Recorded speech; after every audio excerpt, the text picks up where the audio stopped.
महापुरुष जन्म लेंगे, सोना न जहाँ होगा। बाबूजी तेरे जैसा दुनिया में कहाँ होगा। महापुरुष जन्म लेंगे, सोना न जहाँ होगा।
थैंक यू, शुक्रिया। आइए इस सत्र की शुरुआत अपने हृदय से जुड़कर मां प्रकृति से प्रार्थना के साथ करते हैं। Over to you sister Tanuja. धन्यवाद बहन पूजा, और आप सभी को मेरा प्रणाम। मैं तन्नू हरिद्वीर झारखंड से। प्रार्थना प्रभु प्रकृति से। जब सारे रास्ते बंद हो जाते हैं तब भी एक रास्ता हमेशा खुला रहता है, प्रार्थना का। और जब प्रयास के साथ, अपने सक्रिय प्रयास के साथ प्रार्थना किया जाए तो सभी रास्ते स्वतः खुलने लगते हैं, क्योंकि प्रभु प्रसन्न हो जाते हैं। प्रभु अर्थात माँ प्रकृति, जिसने इस सारे जगत की रचना की, हम चाहे उन्हें जिस नाम से भी पुकारें, वह एक ही है। और उनके द्वारा निर्मित यह संसार, ये जगत एक है। इस हेतु हम सभी की जो मूलभूत आवश्यकताएं हैं वह भी एक है, और इस कारण हम सभी एक हैं। तो आइए माँ प्रकृति से, जो हम सभी के हृदय में निरंतर चलने वाला एक खूबसूरत प्रेम भरा एहसास है, उसे महसूस करते हैं और कुछ क्षण प्रार्थना में देते हैं। तो सभी प्रार्थना के लिए तैयार हो जाएं।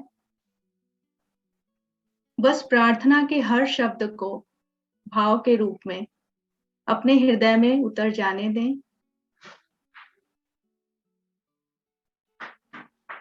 समस्त मानव जाति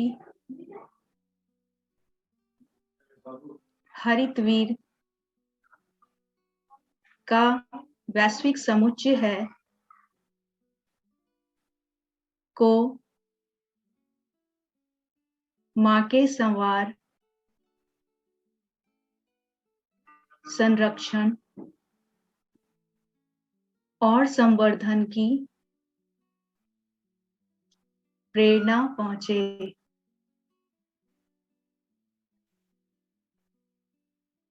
और हम सभी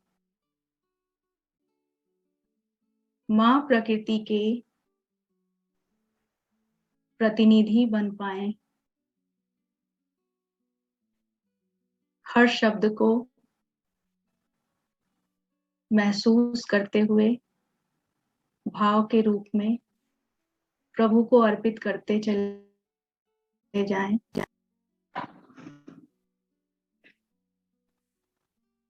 समस्त मानव जाति हरितवीर प्रभाव से आच्छादित हो रही है।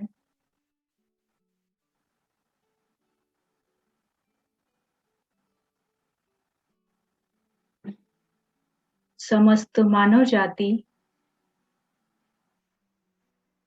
हरितवीर प्रभाव से आच्छादित हो रही है।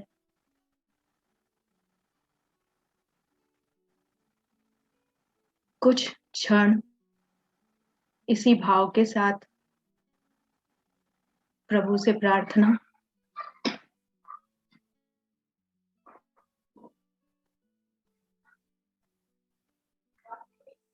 मेरे गुरुदेव करुणा सिंधु करुणा कीजिए।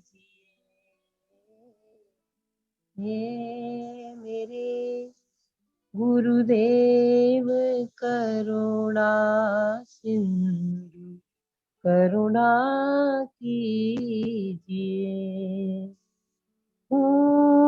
अधम आधीन अशरण अपुशरण में लीजिए। मदम आधीन अशरण अभूषरण में लीजिए। मेरे गुरुदेव करुणा सिंधु करुणा कीजिए। खा रही गोते हूँ मैं भव सिंधु के मझधार में। आसरा है दूसरा ना कोई इस संसार में। हे मेरे डूब पाप बोझे से नदी नैया भंवर में जा रही। पाप बोझ से नदी नैया भंवर में जा रही। नाथ दौड़ो अब बचाओ नाव डूबी जा रही। हे मेरे सब जगह मंजिल भटक कर ली शरण अब आपकी। हर जगह मंजिल भटक कर ली शरण अब आपकी। पार करना या न करना दोनों मर्जी आपकी। हे मेरे आप भी यदि छोड़ देंगे फिर कहाँ जाऊंगी मैं। आप भी यदि छोड़ देंगे फिर कहाँ जाऊंगी मैं। जन्म दुख से नाव कैसे पार कर पाऊंगी मैं। हे मेरे गुरुदेव करुणा सिंधु करुणा कीजिए। सिंधु करुणा कीजिए। सिंधु करुणा कीजिए। विश्ववासी ग्रीन डोनर संगठन के प्रणेता वीर जी को मेरा कोटि कोटि प्रणाम और आप सभी हरित परिवार को भी मेरा प्रणाम। जीव चेतना से मानव चेतना में परिमार्जन हेतु हमें कुछ सूत्रबद्ध अनुशासन की आवश्यकता होती है। यहाँ हरिद्वीर वाहिनी एक संगठन मात्र नहीं है अपितु एक वैश्विक पारिवारिक संकल्पना है जिसमें संपूर्ण जगत समाहित है।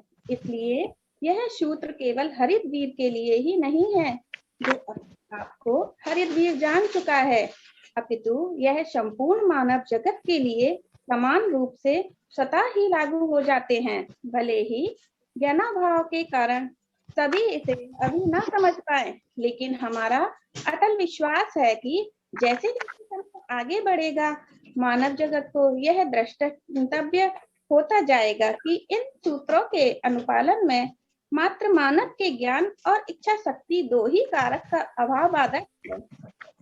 तब आइए इन हरितवीर सूत्रों को हृदयांतर से ग्रहण कर अपने जीवन में अनुकरणीय पहल दें और विशिष्टीकरण जीवन की ओर कदम बढ़ाएं।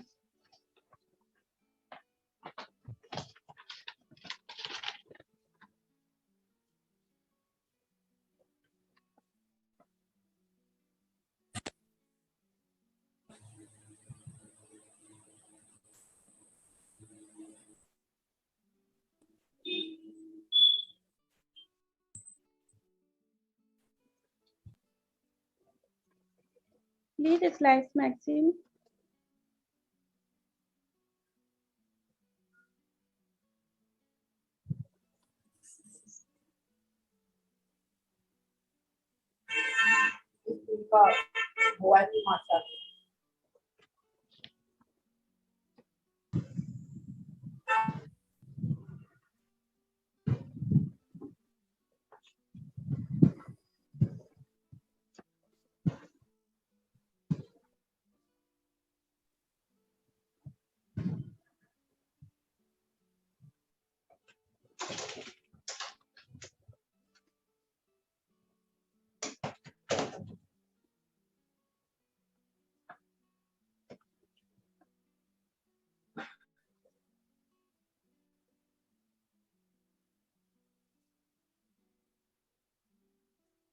प्रथम सूत्र, सभी हरितवीर उपलब्ध सभी प्राकृतिक संसाधनों ऊर्जाओं का यथासंभव उत्तम उपयोग करेंगे एवं इन प्राकृतिक संसाधनों ऊर्जाओं अपव्यय निषेध हेतु नैतिक जिम्मेदारी निभाएंगे।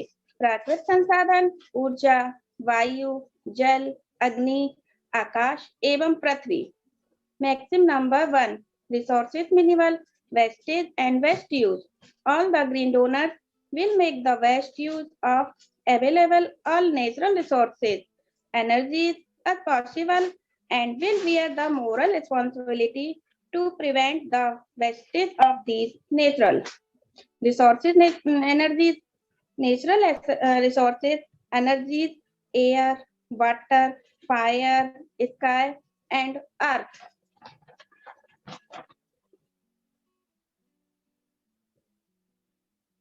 द्वितीय सूत्र, हरितवीर संबंधन हम मूलत धरनी से जन्मे अप्रतिम स्वभाव जनित भ्रातृत्व रखते हैं। अब हम केवल जो संगनी संग है या भविष्य में होगा के अतिरिक्त सभी से भाई बहन के समव्यवहार में रहें। Maxim number 2, one companion, rest is sister and brother. Green donor affiliation, we are born the primal mother, have a fraternity of unique nature. So we should be in the relationship of brother and sister with everyone except the only one who is companion or will be. तृतीय सूत्र, सर्वोच्च तत्व का प्रथम दृष्टि रूप माँ प्रकृति है। इस ईश्वरीय गुणता का लक्ष्य मानसिक है। जीवन एवं माँ प्रकृति प्रदत्त व्यवस्था से ही साध्य है। सृष्टि जीव हरितवीर का लक्ष्य यही होना चाहिए। Maxim number 3, manifestation of God is mother nature. The primary manifestation of the supreme element is mother nature, and the goal of divine virtue is attainable only through human life and the system interested by mother nature. This should be the goal of Saverial green donor.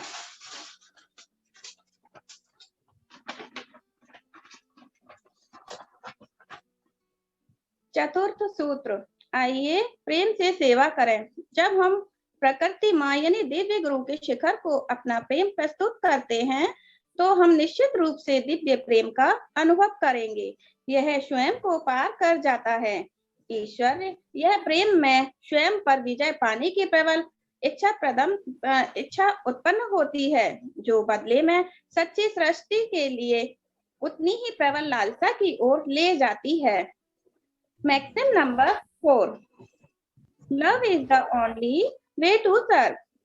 Let's serve with love. When we love high flexible of mother nature, divine master, we definitely will experience divine love. It tends to transcend itself.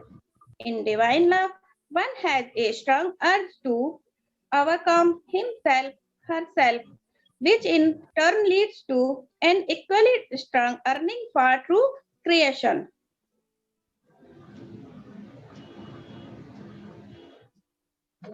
पंचम सूत्र, प्रेम से परिपूर्ण हरित समुदाय के रूप में विकसित हो एवं जगत में बिखरे ऐसे समस्त सच्चे समुदायों को एकता प्रदान करें। Maxim number 5, community spread green community. Grow as a green community full of love and give unity to all. Such true community is created in the world.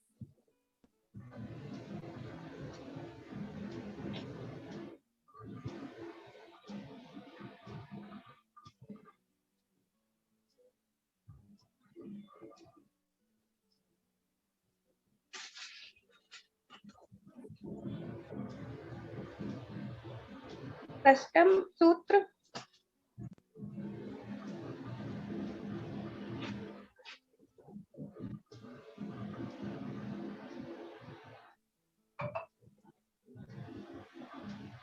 Custom सूत्र प्रशांत हृदयों को सक्रियता से गुंजित करें, जो हमारी जीवन लहरों को स्थिरता, संतुलन एवं शांति प्रदान करता है।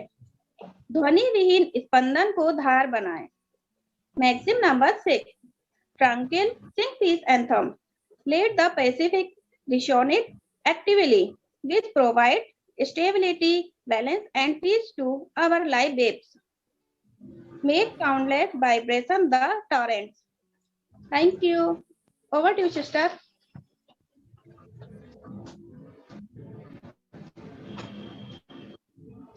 थैंक यू बहन। हरितवीर वाहिनी से और परिचय कराने के लिए मैं बुलाना चाहूंगी हरितवीर बहन प्रगति को। प्रगति, आपका स्वागत है।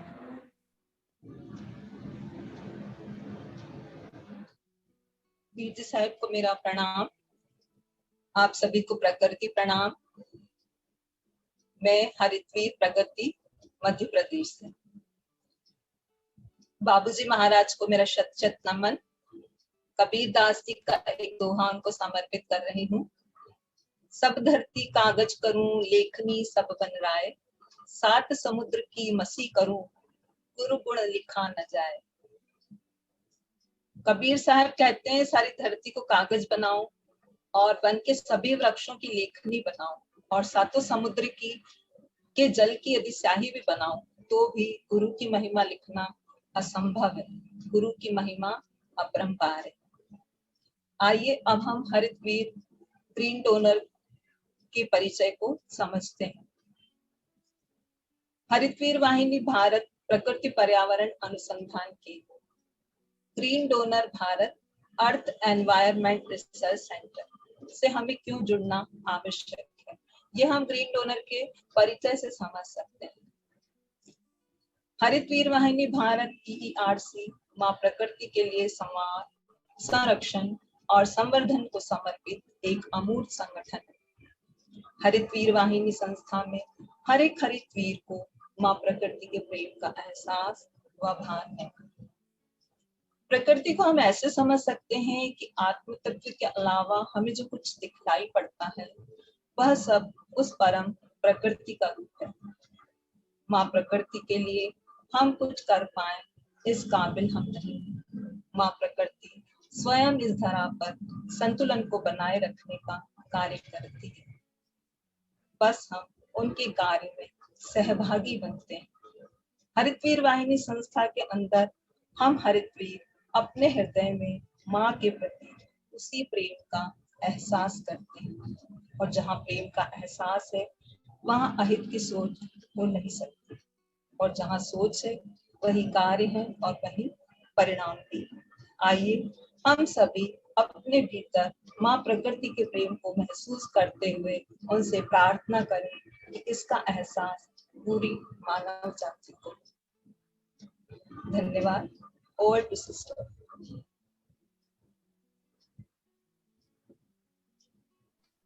कार्यक्रम को आगे ले जाते हुए अब मैं आमंत्रित करना चाहूंगी हरितवीर बहन देवश्री को, जो हमें पूज्य बाबूजी महाराज के जीवन के बारे में बताएंगे। ओवर।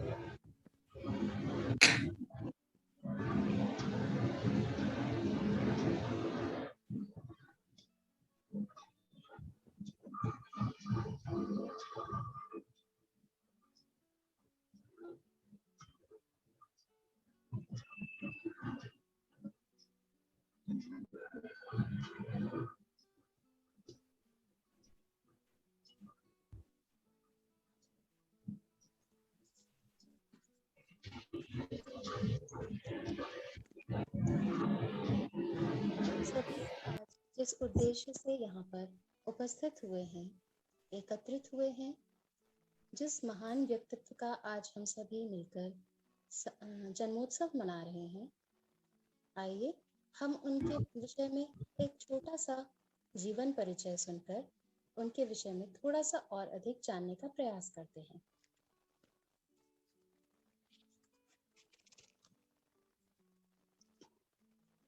सहज मार्ग के प्रणेता और श्री रामचंद्र मिशन के संस्थापक श्री रामचंद्र जी, जिन्हें सभी प्रेम से बाबूजी कहते हैं, का जन्म 30 अप्रैल सन 1899 को उत्तर प्रदेश के शाहजहांपुर में हुआ था। बचपन से ही वे बहुत शांत स्वभाव के थे। खाने तथा पढ़ने में उनकी विशेष रुचि नहीं थी।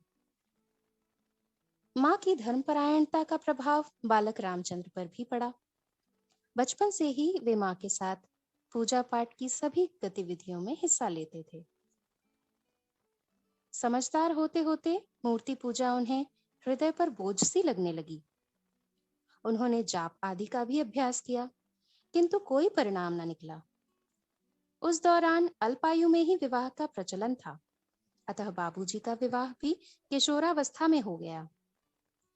यूं तो उनके पिताजी राय बहादुर श्री बद्री प्रसाद जी समाज के संपन्न व सम्मानित व्यक्ति थे, किंतु आत्मनिर्भरता के उद्देश्य से उन्होंने कलेक्ट्रेट में क्लर्क के पद पर कार्य करना आरंभ किया।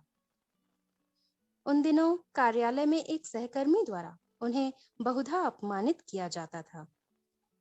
यद्यपि यह उनके लिए असहनीय था, किंतु अंततः उन्होंने सभी नकारात्मक पक्षों की उपेक्षा करना व सभी से निश्शर्त प्रेम करना स्वीकार किया।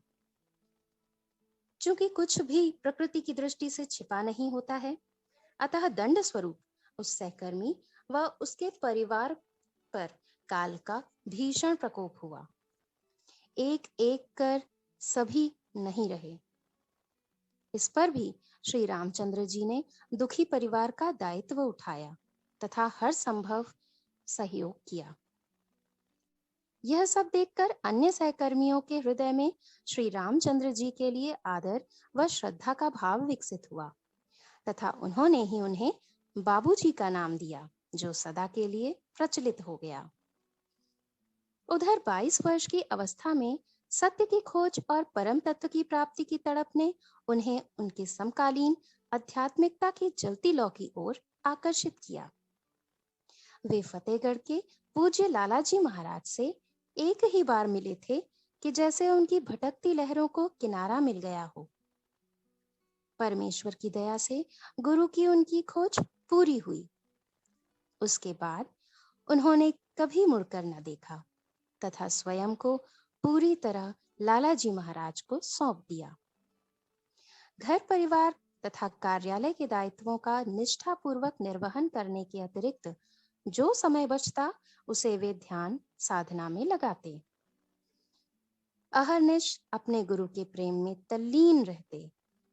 उनके जीवन में अनेक कष्ट आए, जो कि सामान्य तौर पर असहनीय होते हैं, किंतु कभी भी उन्होंने अपनी साधना को इससे प्रभावित नहीं होने दिया, बल्कि कष्ट के दिनों में तो उनकी ध्यान साधना और गुरु से समीपता और भी बढ़ जाती। पूज्य लालाजी महाराज, जो कि स्वयं भी एक सद्गृहस्थ थे, बाबूजी के प्रेम व निष्ठा से अभिभूत रहते। फलतः उनकी आध्यात्मिक उन्नति तीव्रतर होती गई।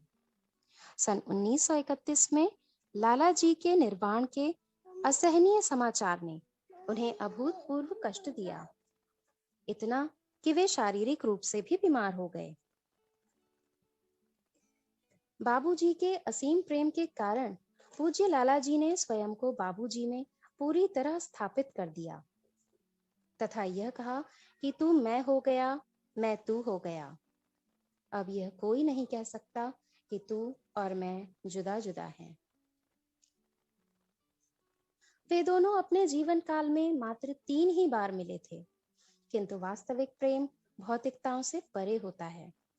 अतः महासमाधि से कुछ दिन पूर्व लालाजी ने बाबूजी को अपनी आध्यात्मिक सत्ता का उत्तराधिकारी घोषित कर दिया था, यह कहकर कि रामचंद्र चिरागे खानदान होगा। लाला जी के अन्य शिष्यों ने भी बाबूजी को मान देते हुए उन्हें स्वीकार कर लिया। बाबूजी एक सच्चे शिष्य के समस्त कर्तव्यों का निर्वहन करते रहे। लाला जी समेत अन्य आध्यात्मिक सत्ताओं के निर्देशों का अक्षरशः पालन करते हुए भ्रमण करना व अनेक स्थानों पर मां प्रकृति की सेवा करना प्रारंभ कर दिया। अपने सद्गुरु से प्राप्त प्राणाहुति की विद्या से अपने शिष्यों को दीक्षित किया। उनके घर पर सत्य की खोज करने वाले ज्ञान पिपासु तथा आध्यात्मिकता की ओर आकृष्ट होने वालों का जमावड़ा लगने लगा। वे सभी को ध्यान का अभ्यास कराते और प्रशिक्षण देते। कालांतर में अभ्यास करने वालों को अभ्यासी तथा दक्ष अभ्यासी जो प्रशिक्षण देने में सक्षम हो गए हैं, उन्हें प्रशिक्षक कहा जाने लगा। इस प्रकार सहज मार्ग पद्धति जन जन के बीच प्रचलित होने लगी। बाबूजी इस कार्य को और अधिक व्यवस्थित ढंग से करना चाहते थे तथा इस उद्देश्य के साथ उन्होंने अपने गुरुदेव को श्रद्धांजलि के रूप में सन 1945 ईस्वी में गुरुदेव के नाम पर श्री रामचंद्र मिशन की संस्था के रूप में पंजीकृत कराया। उसके बाद धीरे धीरे उनके सहयोगियों की संख्या भी बढ़ने लगी। इसी दौरान पार्थसारथी राजगोपालाचारी उनके घर जिज्ञासावश आध्यात्मिक प्रशिक्षण लेने आए। यूं तो वे बड़े तार्किक थे, किंतु बाबूजी की सादगी, सरलता व निश्चल प्रेम के पाश में आजीवन के लिए वो ऐसा बंधे कि फिर उन्होंने अंत समय तक बाबूजी का साथ नहीं छोड़ा तथा सच्चे शिष्य के प्रत्येक कर्तव्य का पालन किया। बाबूजी ने अपने जीवन काल में एक सद्गृहस्थ के प्रत्येक कर्तव्य को निभाते हुए न सिर्फ स्वयं आध्यात्मिक उन्नति की, वरन सद्गुरुदेव को गुरु दक्षिणा के रूप में सहज मार्ग योग पद्धति को जनमानस तक पहुंचाया। न सिर्फ भारत वरन अनेक एशियाई यूरोपीय देशों तक इस विद्या को साझा भी किया। अनेक पुस्तकों की रचना भी की, जैसे सत्य का उदय, अनंत की ओर, सहज मार्ग के 10 उसूलों की शरह, सहज मार्ग के संदर्भ में राजयोग की प्रभाव क्षमता इत्यादि, जो आज भी अभ्यासियों का निरंतर मार्गदर्शन करती हैं। उनकी समस्त रचनाओं का संकलन रामचंद्र की संपूर्ण कृतियां के नाम से 6 भागों में किया गया है। बाबूजी ने प्रेमवश अपने गुरुदेव का जन्मदिन भंडारे के रूप में मनाना शुरू किया, जिस पर प्रेमातिरेक में लाला जी ने भी आध्यात्मिक खजाने को समस्त अभ्यासियों में लुटाना शुरू किया। धीरे धीरे यह नियमित परंपरा बन गई तथा प्रतिवर्ष लाला जी तथा कालांतर में बाबूजी का भी जन्मोत्सव भंडारे के रूप में मनाया जाने लगा। उधर पार्थसारथी राजगोपालाचारी जी भी बाबूजी के प्रति पूर्णतया समर्पित हो चुके थे तथा उनके योग्यतम शिष्य सिद्ध हुए। अतः बाबूजी ने अपना समस्त कार्यभार उन पर सौंप दिया और उन्होंने चारी जी को अपना उत्तराधिकारी नियुक्त किया। दया, ममता और प्रेम के सागर थे हमारे बाबूजी, जिनके रोम रोम से प्रेम प्रस्फुटित होता था तथा कोई भी अच्छा बुरा व्यक्ति उनकी सत्संगति और प्रेममयी प्रभावशीलता से बच नहीं सकता था। उन्होंने आजीवन अपने गुरुदेव से प्राप्त समस्त आध्यात्मिक उपलब्धियों को मुक्त हस्त से लुटाया। यद्यपि 19 अप्रैल सन 1983 को उन्होंने महासमाधि ले ली, किंतु उनकी स्नेहमयी करुणा व ममता के मेघ अभी भी संपूर्ण विश्व पर अनवरत बरस रहे हैं। मानव जाति को भली भांति अनुमान भी नहीं है कि वे सभी बाबूजी की अमूल्य धरोहर को पाकर कितने ऋणी हैं। समय के साथ साथ विश्व उनके कार्यों को तथा उनके कार्यों के महत्व को समझता रहेगा और उनके प्रति सदा कृतज्ञ रहेगा। धन्यवाद। Over to you sister.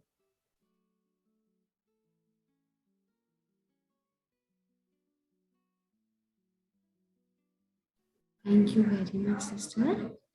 Sahaj Marg system के बारे में अब हमें बताने जा रही हैं हरितवीर बहन मीनाक्षी। सिस्टर आपका स्वागत है। श्री गुरु जी के चरणों में शत शत नमन। वीर भैया को प्रणाम। उपस्थित सभी हरिद्वीर भाई बहनों को हरिद्वीर मीनाक्षी का प्रकृति प्रणाम। जैसा कि हम सभी जानते हैं कि आज हमारे प्रिय बाबूजी का जन्मोत्सव मनाने के लिए हम सभी यहाँ पर एकत्रित हुए हैं। उनका हमें स्वीकार किया जाना हमें प्रकृति का सबसे बड़ा उपहार है और तड़पती हुई आत्माओं को सहज मार्ग का दर्शन दे श्री रामचंद्र मिशन की छत्र छाया देना उनका मानव जाति के ऊपर सबसे बड़ा उपकार है। श्री रामचंद्र मिशन एक अंतर्राष्ट्रीय संस्था है जिसकी स्थापना शाहजहांपुर भारत के श्री रामचंद्र जी महाराज बाबूजी द्वारा उनके गुरुदेव फतेहगढ़ भारत निवासी श्री रामचंद्र जी महाराज लाला जी की स्मृति में सन 1945 में की गई थी। श्री रामचंद्र मिशन के द्वारा बाबूजी ने हमें आंतरिक अनुभव से जुड़ी हुई ध्यान के माध्यम से मिलने वाली एक अभूतपूर्व आध्यात्मिक पद्धति दी जिसे सहज मार्ग के नाम से जाना जाता है। श्री रामचंद्र मिशन में सहज मार्ग प्राकृतिक मार्ग अध्यात्म के प्रशिक्षण की एक व्यवहारिक पद्धति प्रस्तुत करता है। वस्तुतः ये सर्वज्ञात राजयोग की पुरानी पद्धति है जिसे आधुनिक जीवन की आवश्यकताओं के अनुरूप ढाल कर लाला जी के द्वारा सरल कर दिया गया है।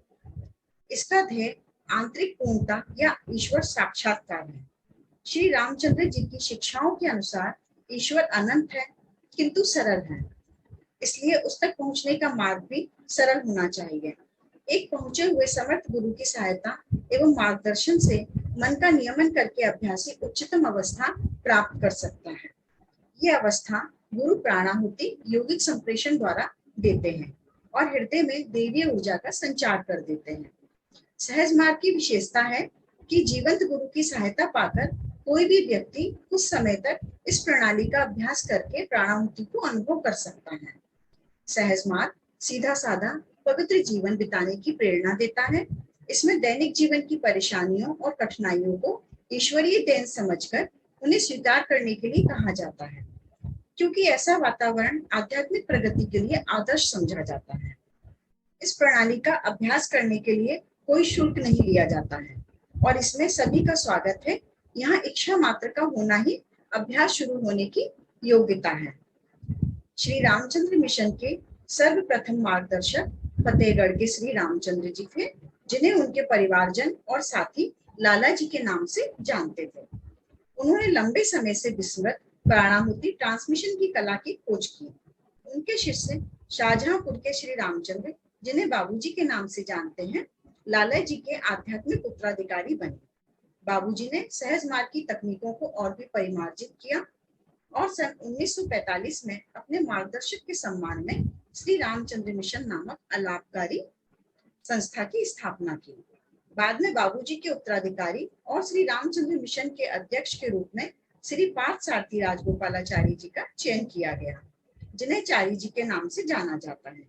चारी जी ने मिशन की गतिविधियों का विश्व भर में प्रसार किया, जिनमें युवाओं की शिक्षा, निःशुल्क स्वास्थ्य केंद्र जैसे मानव सेवा के कार्यों के अतिरिक्त विश्व के अनेक भागों में ध्यान केंद्रों की स्थापना भी शामिल है। वर्तमान में सहज मार्ग के मार्गदर्शक श्री कमलेश पटेल जी हैं, जिन्हें दाजी के नाम से जाना जाता है। उन्होंने सहज मार्ग दर्शन को हार्टफुलनेस के नाम से वर्तमान पीढ़ी को परिचित करवाया।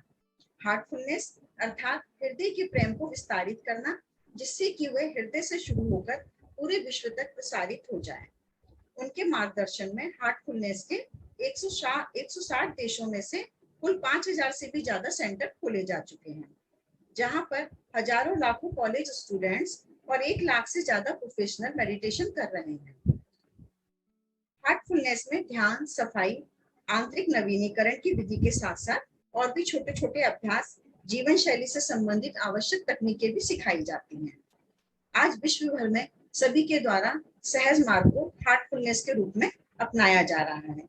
जो अपने जीवन के अनुभवों को हृदय पर ध्यान करने जैसी सरल विधि द्वारा समृद्ध करना चाहते हैं, उन सभी का हम स्वागत करते हैं। हार्टफुलनेस योगा भारत सरकार के द्वारा मान्यता प्राप्त योग प्रशिक्षण केंद्र भी बन चुका है। धन्यवाद।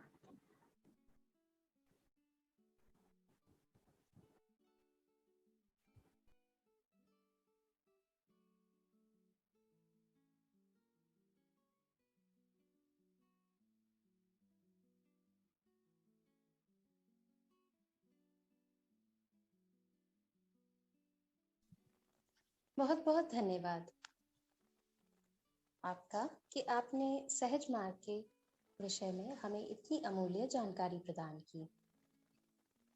सहज मार्ग में 10 नियमों का एक संकलन है जिसका अनुपालन अभ्यासी के लिए अपेक्षित है। ये 10 नियम बाबूजी द्वारा बताए गए 10 उसूलों की शरह में भी वर्णित हैं। ये नियम ही वास्तव में सहज मार्ग की नींव है और जिन्होंने अभी तक के इस बृहद विशाल इमारत को सुदृढ़ रूप से खड़ा रखा है तथा विश्व भर में इसका विस्तार हो रहा है। आइए इन 10 नियमों के विषय में हम और जानकारी लेते हैं हरितवीर बहन मनु से। स्वागत है हरितवीर बहन मनु।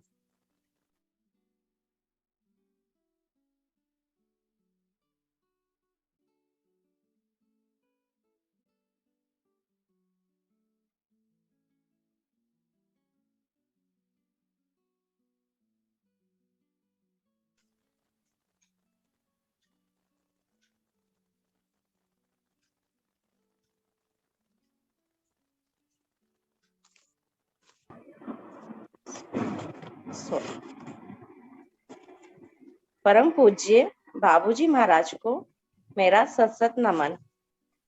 ग्रीन डॉलर के प्रणेता वीर जी को सादर प्रणाम। आप सभी को प्रकृति प्रणाम। जैसा कि आप सभी जानते हैं कि हर पद्धति के कुछ न कुछ नियम होते हैं, उसी प्रकार सहज मार्ग के भी 10 नियम हैं।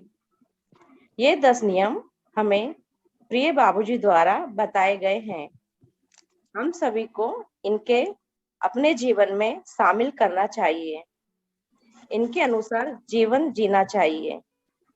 शुरू के जो पहले 3 नियम हैं वो हमारे आध्यात्मिक उन्नति को बताते हैं।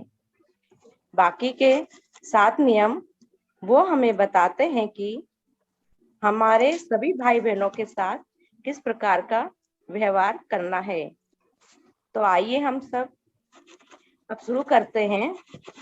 पहला नियम है प्रत्येक भाई प्रथम सूर्योदय से पूर्व उठे, संध्या उपासना नियमित समय पर जहां तक हो सके समाप्त कर ले।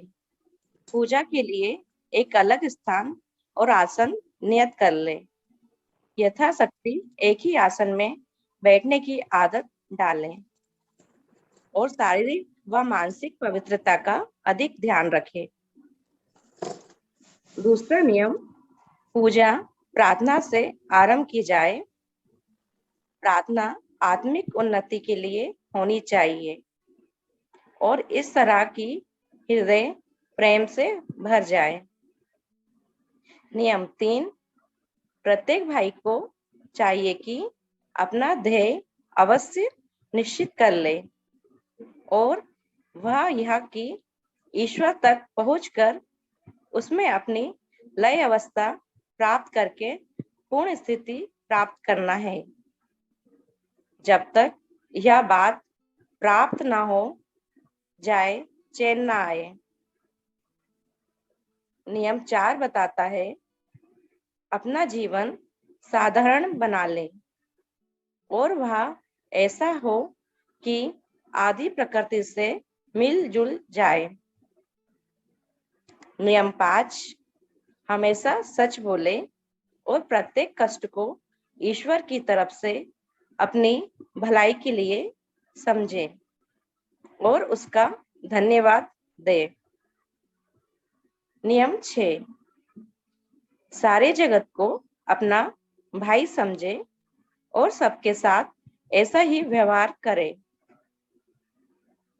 नियम 7 बताता है यदि किसी से कोई कष्ट पहुंचे तो उसका बदला लेने का इच्छुक ना हो, वरन ईश्वर की तरफ से समझे और उसको धन्यवाद दे। नियम 8 भोजन करने के समय जो कुछ मिल जाए प्रसन्नता से पाए और ईश्वर की याद में भोजन करें। शुद्ध और पवित्र कमाई का ध्यान रहे। नियम 9, अपना रहन सहन और व्यवहार इतना सुंदर बना लें कि जिसको देखने मात्र से ही लोगों को पवित्र आत्मा होने का आभास हो और लोग उससे प्रेम करने लगे। नियम 10, यदि कोई अपराध भूल से हो जाए तो सोते समय ईश्वर को अपने सम्मुख समझकर उससे दीनता की अवस्था में क्षमा मांगे और पश्चाताप करे और प्रार्थना व प्रयत्न भी करे कि भविष्य में कोई अपराध न होने पाए। धन्यवाद। Over to sister.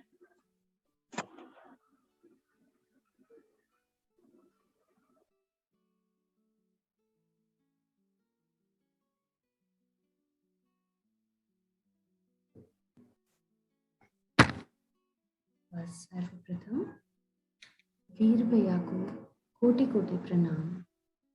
सर्वप्रथम मैं आपको मिलवाना चाहूंगी एक ऐसे व्यक्तित्व से जो सभी के व्यक्तित्व को अंदर से निखारने का कार्य कई वर्षों से कर रहे हैं। उनका परिचय एक कार्यक्रम की अभिन्न औपचारिकता निभाने जैसा ही है, क्योंकि उनका परिचय सिर्फ और सिर्फ स्नेहशील प्रेममय हृदय के रूप में ही दे सकते हैं। फिर भी कुछ भौतिक आयाम भी पढ़े जाने होते हैं, वह मैं आप सभी भाई बहनों के साथ साझा कर रही हूँ। आप श्री SD वीरेंद्र, जिन्हें हम सभी प्रेम से वीर जी और वीर भैया कहते हैं, he is national head E-Press, joined 1999. He is Director Green Donor Projects ERC India, joined 2003. Environmentalist, ecosystem analyst, ecologist and researcher.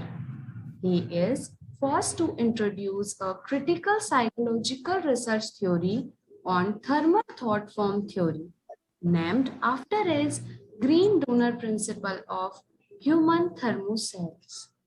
In short, he is father of green donor world and inspiration of green donor movement, and also national guide of green donor EERC India. तो भैया आपसे request करना चाहूंगी, आप आइए और अपने विचारों से हम सभी को अवगत कराइए। Thank you very much. Over to you भैया।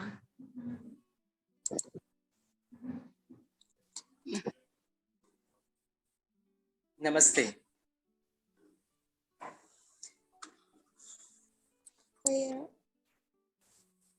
पूज्य दाजी को सादर नमन। सभी बहन भाइयों को प्रकृति प्रणाम। पूज्य सद्गुरु संत श्री रामचंद्र जी महाराज के जन्मोत्सव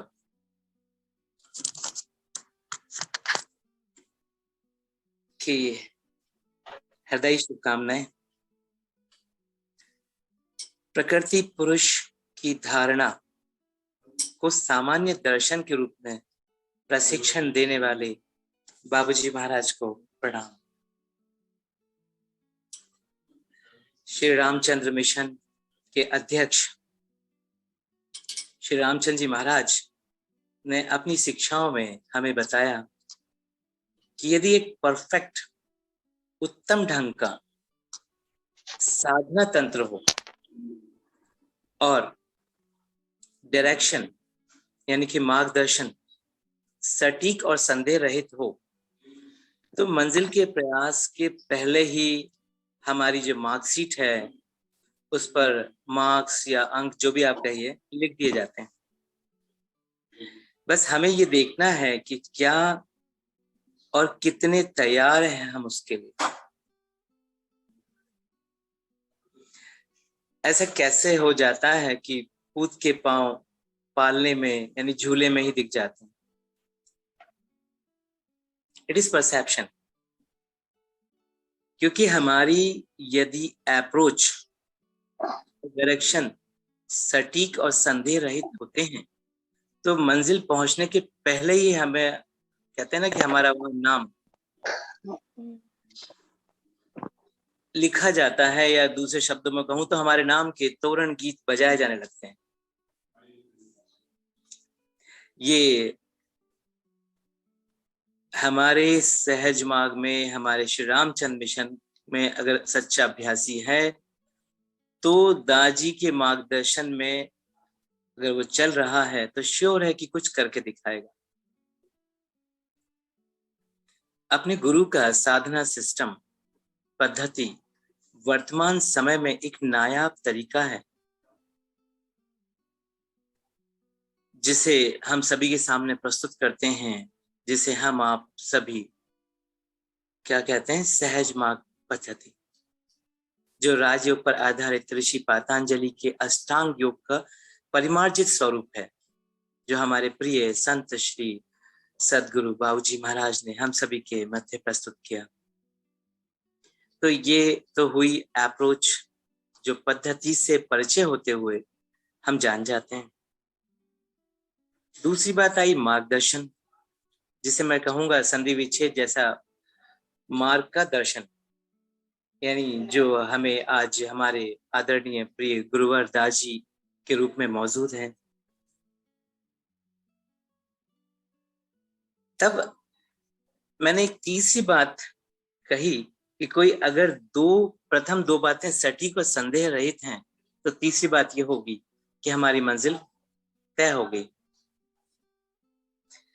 तो प्रश्न ये उठता है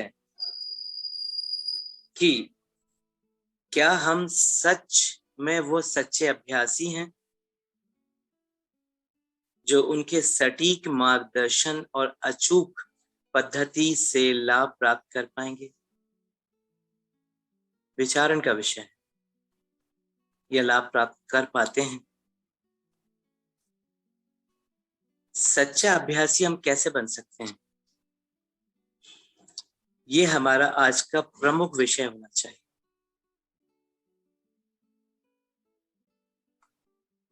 ना कि हम ये चर्चा करें कि हम यहां अभी तक क्यों नहीं बने।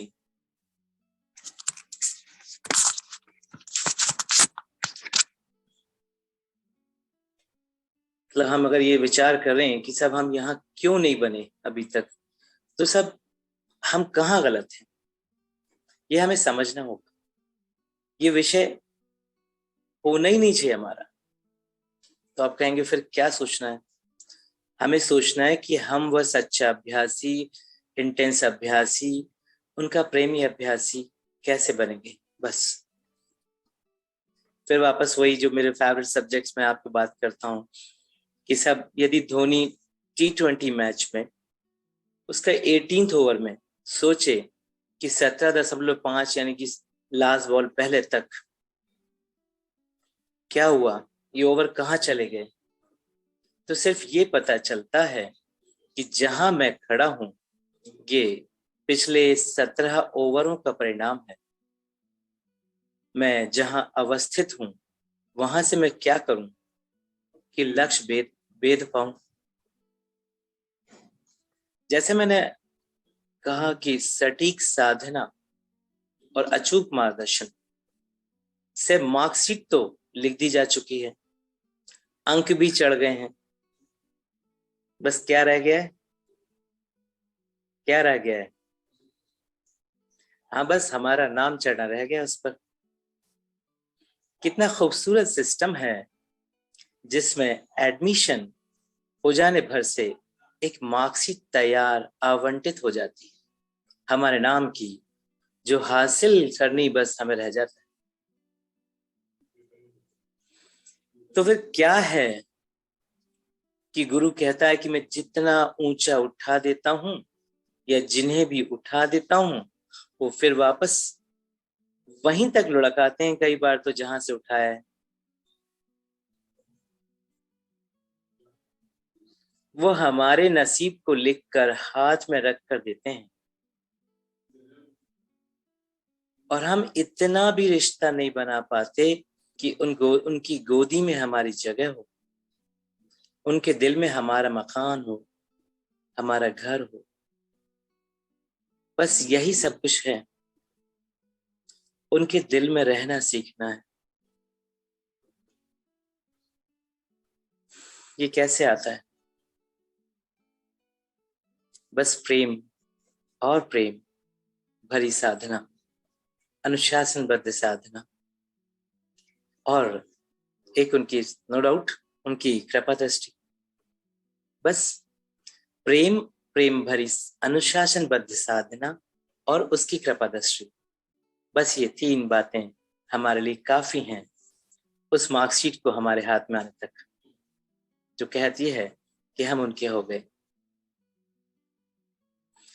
कहने को साधना बहुत सरल है, फिर भी कभी सरल लगती नहीं है। उसकी सादगी में बारीकियां हमें पकड़ी नहीं आती।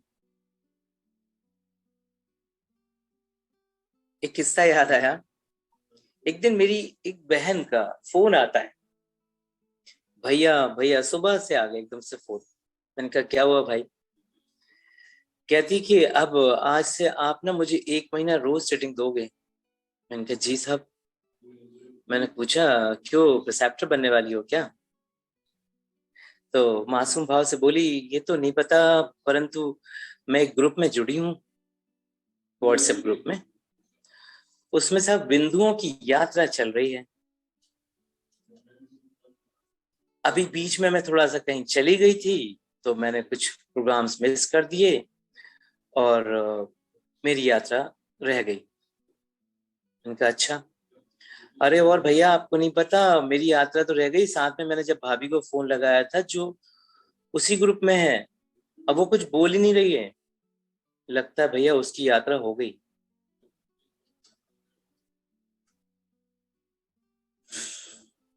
सोचिए, इसमें 2 बातें बड़ी मजेदार रही। पहली ये कि कोरोना काल उस बहन के हिसाब से यात्रा को बहुत सिंपल कर गया। सही मायने में उसके हिसाब से तो ये हो गया कि कोई भी व्हाट्सएप ग्रुप ज्वाइन कर लो जिनमें हमारे यात्राएं चल रही हैं, तो यात्रा कंप्लीट। तो मुझे लगता है कि अगर ऐसा होता तो जो हमारे ऋषि हजारों वर्षों से क्या कर रहे,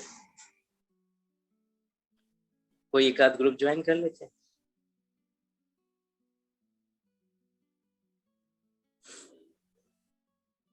फेसबुक पर, व्हाट्सएप पर मैं लगातार देखता हूं, कुछ ऐसे मेरे कार्य हैं जिनके कारण मुझे आना ही होता है, मेरी सेवा के हिस्से मान लीजिए। तो जब मैं उस पर रहता हूं तो मैं एक बात बहुत बार बार नोटिस करता हूं। शुरू करते हैं व्हाट्सएप से। ये पिछले 2 साल कोरोना, 3 साल कोरोना, इसमें मैंने देखा कि मास्टर के, रिवर्ड मास्टर के, सहज मार्ग सिस्टम के, हार्टफुलनेस मेडिटेशन के सैकड़ों, हजारों, समझ लीजिए लाखों मैसेजेस हियर एंड देयर हुए निरंतर। बीच में तो मैंने सुना था कि कुछ हार्टफुलनेस परिवार फेसबुक पब्लिक वॉल्स पर ऑफिशियल चैनल के अलावा सभी जगह पर चाहता है कि वहां से अपने साहित्य को हटाएं। वो तो एक अलग विषय हो गया, वो क्या होना था क्या है, लेकिन मैं समझने की कोशिश कर रहा था कि जो लाखों मैसेज यदि इधर से उधर चले हैं तो स्वाभाविक बात है। उस मैसेज के बारे में इसलिए मुझे बोलना पड़ रहा है क्योंकि मैंने मैसेजेस पर फेसबुक पर हजार लाइक्स देखे हैं मैसेज पर। ये बताता है कि एटलीस्ट वो कम से कम 50,000 से लेके 5 लाख लोगों के बीच में तो गुजरा है वो मैसेज, क्योंकि 1000 लाइक के लिए 5 लाख के इंप्रेशंस एटलीस्ट होने चाहिए, तब जाकर दिखता है। तो ये मैसेजेस जब इतने लोगों के बीच में गया होगा तो इन सब ने पढ़ा भी होगा। इस बात का उत्तर हम आप सबको मालूम है, क्योंकि मैंने देखा है एक आधे घंटे के अंदर कम से कम 100 मैसेजेस मेरी बहन भाई फॉरवर्ड कर रहे हैं व्हाट्सएप ग्रुप्स में। मैं देख रहा हूँ लगातार, बाबूजी के, चारी जी के कोड्स आते हैं, सुबह से विचार आता है, बहुत कुछ आता है सामान, लंबे लंबे मास्टर्स की वार्ताएं उसमें आती हैं। हम सब ने उन वार्ताओं में से कितने हैं कि उन्हें पढ़ा है? सबसे पहली बात, एक बात बताऊं, मेरा विश्वास है ये जो व्हाट्सएप ऑपरेशंस में जो वॉरियर्स बनाए ना हार्टफुलनेस के, यदि ये वॉरियर्स इन मैसेजेस को पढ़ लेते तो हम आप कब के जीत गए होते।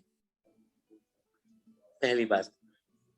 दूसरी बात, ये सभी जो वॉरियर्स काम कर रहे हैं, जिसे हम आप अपने रूप में अपनी श्रद्धा से मालिक का कार्य समझते हैं, बेशक मालिक का कार्य है, क्योंकि आप संचालन कर रहे हैं उनकी सूचनाओं का, उनकी जानकारी का,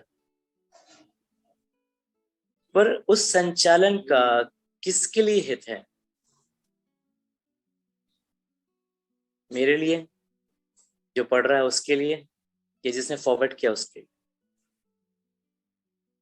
संभवतया मोर देन 80 से 90%, 80 to 90% मैसेजेस अनरेड स्क्रॉल हो जाते हैं, ऊपर से नीचे फिंगर की उंगलियों से सरकते रहते हैं इन ग्रुप्स में, जो मैंने देखा है।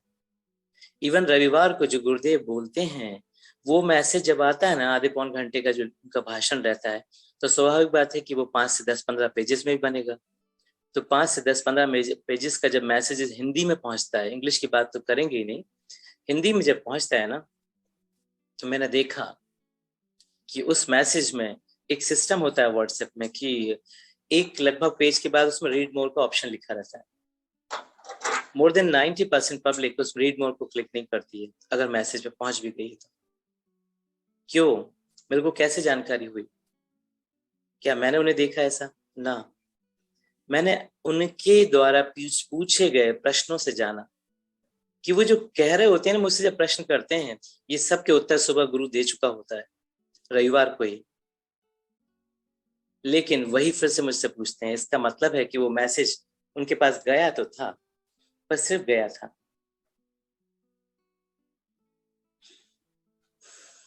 संदेश हमारे लिए होते हैं, संदेश हमारे अंतर में पहुंचने चाहिए। एक मैसेज फॉरवर्ड करो, मेरी एक ही सलाह है, लेकिन सबसे पहले उसे आप पढ़ लें। आप देखिएगा अगले दिन से हमारे व्हाट्सएप और फेसबुक पर मैसेजेस आधे हो जाएंगे, अगर ये हम लोग एक नियम ले आए कि मैसेज को फॉरवर्ड करने से पहले पढ़ना पड़ेगा। हम आप सब बिल्कुल अलग हालत में आ जाएंगे, क्योंकि अगर ये नहीं होता तो ग्रुप्स में यात्रा कंप्लीट नहीं हो रही होती। इसलिए मुझे इस बात को लाना पड़ा। ईश्वर करे हम समझ पाए उस बात को कि संदेश साझा होने के लिए तो होते ही हैं, पर सबसे पहले हमारे लिए होते हैं। हमें पढ़ना है, हमें अनुभूत करना है, हमें उस सार तत्व को जीना है जो संदेश में लिखा है। खैर, आगे बढ़ते हैं। तो दूसरी बात फिर जो हम आप बात कर रहे हैं कि हमारे जो सर्टिफिकेट्स हैं, जिनकी बात कर रहा हूं मैं, जो मार्कशीट है हमारी, जो पासपोर्ट वीजा जो हम यहाँ से जाने वाले हैं ना, उसके लिए तैयार हो रहे हैं, उस दुनिया के लिए, वहां ले चलने के लिए, ये हम ही हैं जो अपनी पहचान एंडोर्स नहीं करा पा रहे। किससे? उसकी पहचान से एंडोर्स कराना। मार्कशीट पे नंबर तब तक नहीं चढ़ेंगे जब तक कि उसकी पहचान आपकी पहचान ना बने। हमारी पहचान तो बहुत हो गई, अब उसकी पहचान लेना है हमें। कब तक हमारे रमेश, सुरेश, वीरेंद्र जो भी नाम है इनसे जिएंगे हम सब? कभी तो उनके नाम से जिए।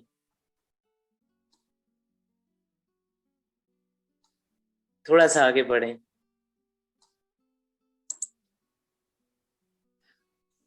मेरा बेटा रोनी कहता है, पापा ये कौन सी बात कर रहे हो, यात्रा शब्द का मतलब तो पता ही होगा ना। मैंने कहा हाँ, यात्रा शब्द का इंग्लिश वर्जन कहता है कि सब ट्रेवल विदाउट ट्रेवल हो ही नहीं सकती। रोनी आगे बात बढ़ाते हुए मुझसे कहता है कि पापा यात्रा का अर्थ है लॉन्ग टर्म विजन। स्पष्ट बात है, यात्रा छोटी चीज तो हो ही नहीं सकती। यात्रा शब्द में ही लॉन्ग टर्म जुड़ा हुआ है। हो सकता है उसके अनुसार किसी एक के लिए पल भर की यात्रा हो, परंतु हम एस्पायर कैसे कर सकते हैं कि वो सिंपल और छोटी होगी। सोचिए, ग्रूम करें, बंधन करें, यात्रा तो यात्रा है। दो शब्द हैं, प्रेम और प्रतीक्षा। कई बार मेरे बहन भाई मुझे लगातार पूछते हैं कि भैया कब ये होगा, कब ये होगा। मैं बार बार उनसे लिखता हूँ कि सब बस प्रेम से प्रतीक्षा करो। दो शब्द पा पा। फिर भी डबल से पूछते हैं वो। फिर मैं उन्हें कहता हूँ कि जवाब नहीं दूंगा क्योंकि जवाब दे चुका हूँ। तो याद रखिए, यात्रा तो यात्रा है, और यात्रा कष्टों के बगैर होगी तो मुझे नहीं लगता यात्रा कहलाएगी। मैं तो ये समझ पाया हूँ जीवन में। हो सकता है कुछ भाई बहन ऐसे भी हों जिनके जीवन में कष्टों के बगैर यात्रा हुई, लेकिन यात्रा को अगर मैं सोचूं तो मुझे कभी कष्ट के बगैर तो समझ ही नहीं आती, हो ही नहीं सकती। तो इसलिए यदि आपको लगता है, अभी आपको पता है इस प्रोग्राम में शामिल एक बहन जैसे at the verge of programme opening, एक प्रोग्राम शुरू होने के लगभग 1 मिनट पहले मुझसे कह रही है कि भैया देखो ये लड़ रहा है। सोचिए कैसे कैसे हमारे भोग सामने आते हैं। प्रोग्राम शुरू हो रहा है, उस समय उसके हस्बैंड उससे लड़ रहे हैं, उसी मोमेंट पर जिस समय उसे प्रेजेंटेशन देना। कौन कर रहा है? हमारे संस्कार, हमारे प्रेम के कारण से तेजी से उठ के सामने आ जाते हैं। वो उसी मोमेंट पर क्विंच होने हैं, उसी मोमेंट पर खत्म होने हैं, और ऐसे ही होने जब आप दबाव में आ जाए। होता क्या है, ये जो प्रोग्राम्स हो रहे हैं, ये प्रोग्राम कुछ नहीं है, ये प्रोग्राम एक बहाना है, उसे कुछ और आपको ऊपर लेके जाना है, अपनी पहचान से आपको एंडोर्स कराना है। वो कोशिशें कर रहा है आपके लिए, उसी कोशिशों में हम शामिल हो रहे हैं। तो साहिब ऐसे समझिए कि बात यह है कि हमारे जो मार्गदर्शक है ना, हमारे दाजी, उन पर अखंड विश्वास के साथ हमें आगे बढ़ना है। फिर जो भी होगा उनकी मर्जी से, उनके द्वारा, उनके लिए होगा। सिर्फ निमित्त हो तो काफी हैं, वो भी उनका निमित्त।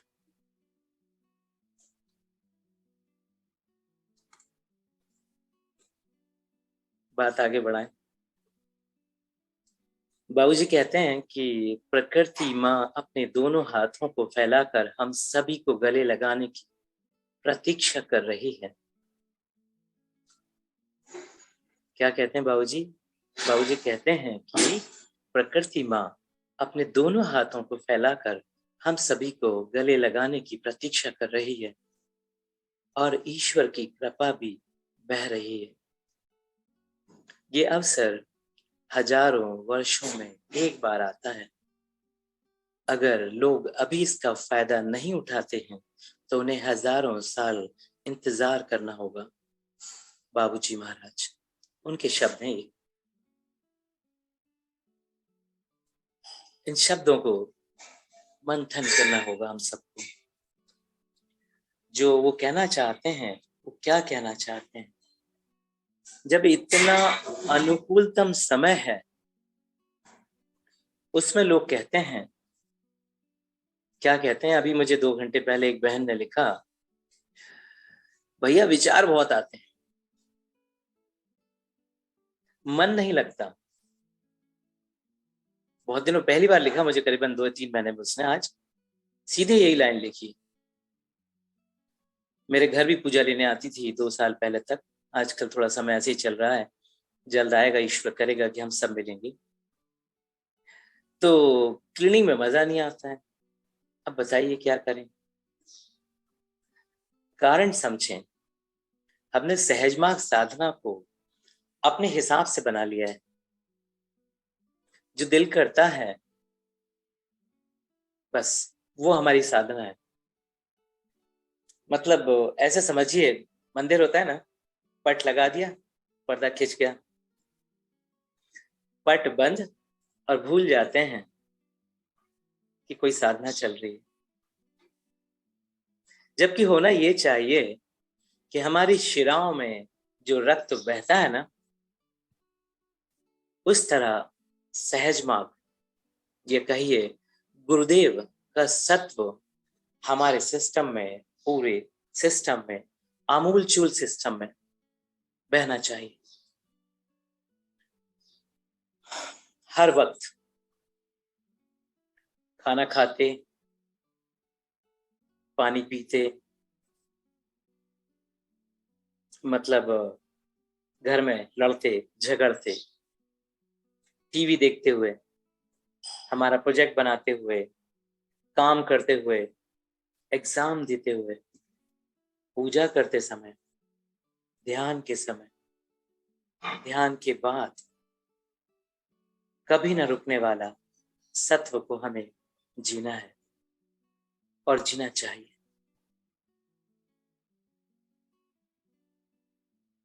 साधना तो यही है। पूज्य बाबूजी द्वारा किया गया सिस्टम अचूक है। हम आपको पता है कि नहीं, लेकिन विश्वास है कि उन्होंने ईश्वरीय तत्व को अपनी इच्छा शक्ति द्वारा घनीभूत कर प्राणाहुति के रूप में हम आपके मध्य दे दिया है। बताया जाता है कि दशरथ महाराज के 72 पीढ़ी पहले, मतलब हजारों हजार साल पहले, कभी यह प्राणाहुति उपलब्ध थी, पर थी जुड़ा है उसमें, हमारे हाथ में तो नहीं थी। बाबूजी महाराज ने, ध्यान से सुनिए जो मैंने कहा, मेरा विश्वास है कि अपनी इच्छा शक्ति से, विल पावर से ईश्वरीय शक्ति को घनीभूत किया है, कंडेंस कर दिया और प्राणाहुति के रूप में संचारित कर दिया। समूचे ब्रह्मांड सभी के लिए हमेशा हमेशा उपलब्ध, not only available but accessible also. उपलब्ध ही नहीं, हमारे पास मौजूद भी, ऐसे समझिए।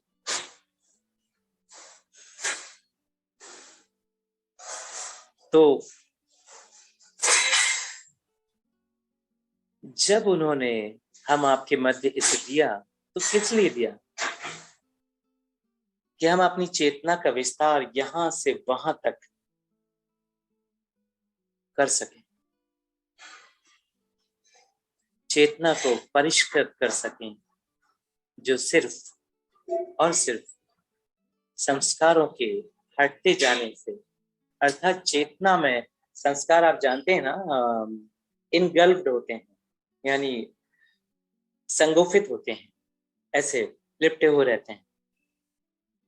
तो ये इसे जिसे अब मैं कह रहा हूँ इनगल्फ, तो ज्यों ज्यों हमारी साधना इंटेंस होती जाती है, ये चेतना चक्षु जो है ना, जिसे हम देख रहे हैं, ये चक्षु नहीं है, चेतना के चक्षु खुलते हैं, वो स्पष्ट समझ आने लगते हैं। असल का दर्शन,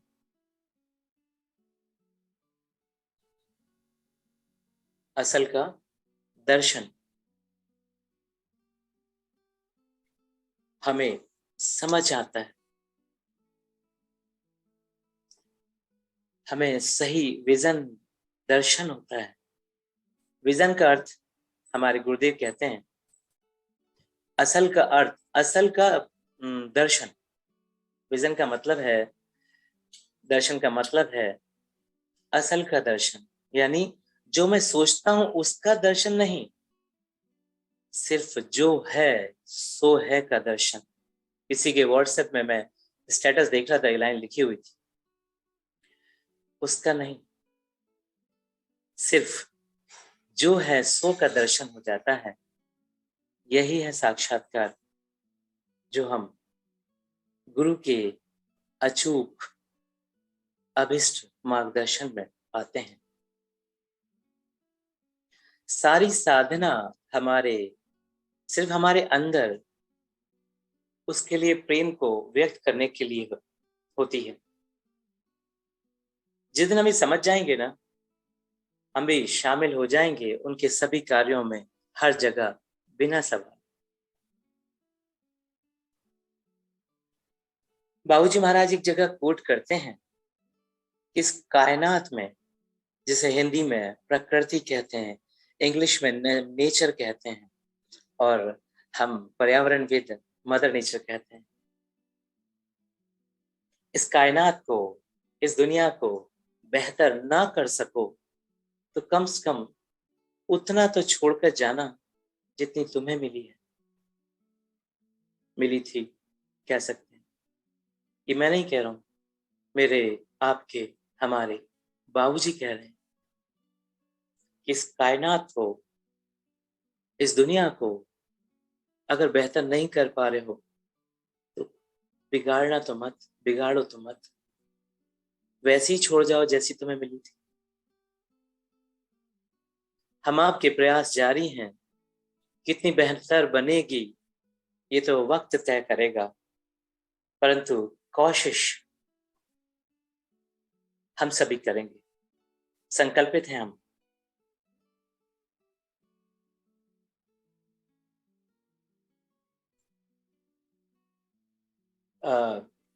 धर्म, धर्म क्या होता है? धर्म क्या होता है? वो सभी तत्व जो आपको ईश्वर के आमुख करें, धर्म है। रट लीजिए, याद कर लीजिए इस परिभाषा को जो मैं आज आपके साथ साझा कर रहा हूं।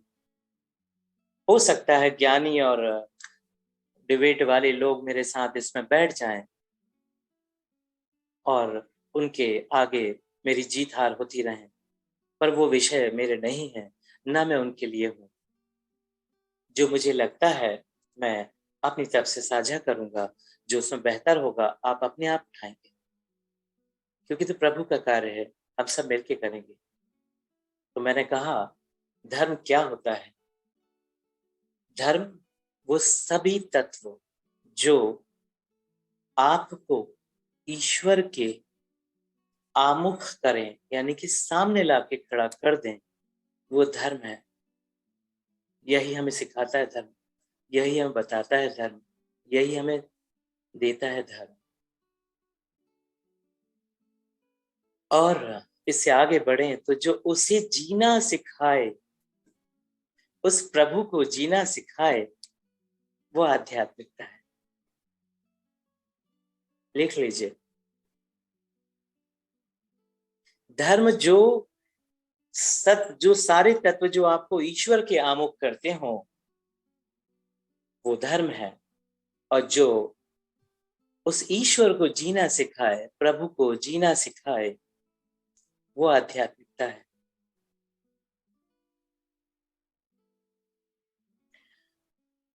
मां प्रकृति धर्म है,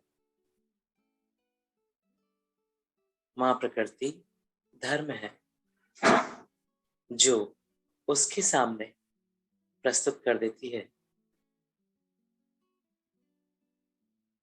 प्रभु के सामने। मां आध्यात्मिक सृष्टि है जो ईश्वर का दृष्ट रूप है। ध्यान से सुनिएगा, मां आध्यात्मिक सृष्टि है जो ईश्वर का दृष्ट रूप है। यानी आप मालिक से अलग, कमतर या विलग कभी ना समझें। मैंने बार बार हम सबकी वार्ताओं में आपसे कहा है, आंख बंद करेंगे तो उसको जीते हैं जिसके लिए आए हैं, और आंख खोलते हैं तो उसके साथ होते हैं जिसके लिए आए हैं। यानी माँ प्रकृति वही प्रभु है, वही प्रेम है जिसको हम जीना सीख रहे हैं। आइए हम आगे बढ़ें, प्रेम से साधना करें,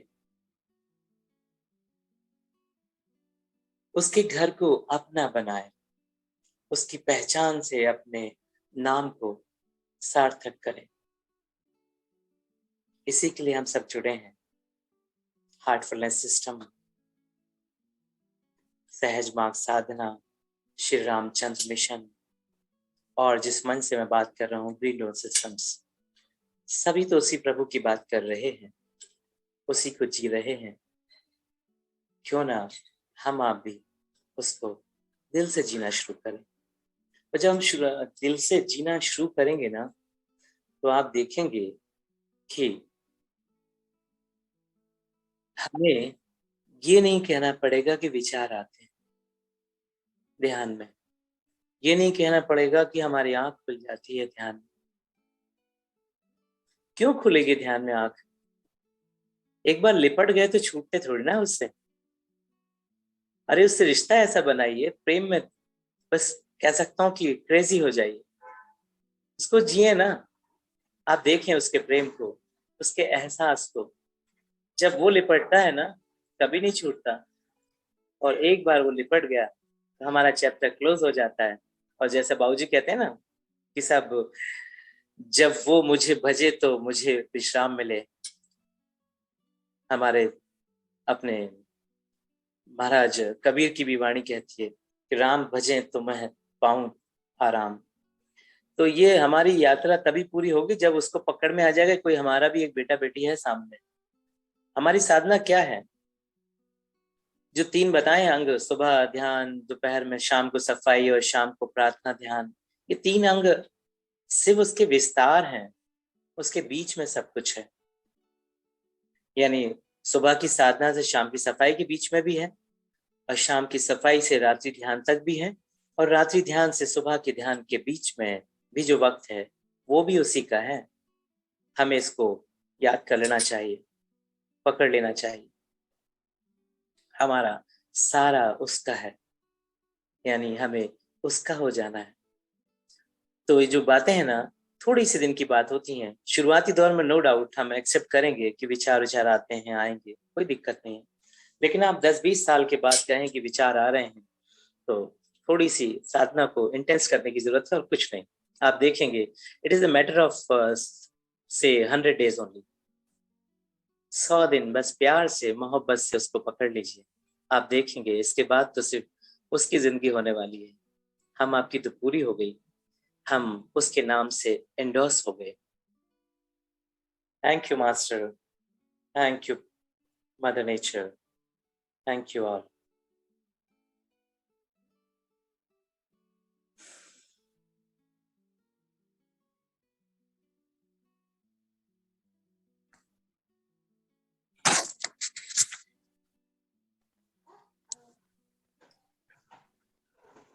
बहुत बहुत धन्यवाद भैया, हम सबको इतना बहुमूल्य विषय समझाने के लिए सरल शब्दों में।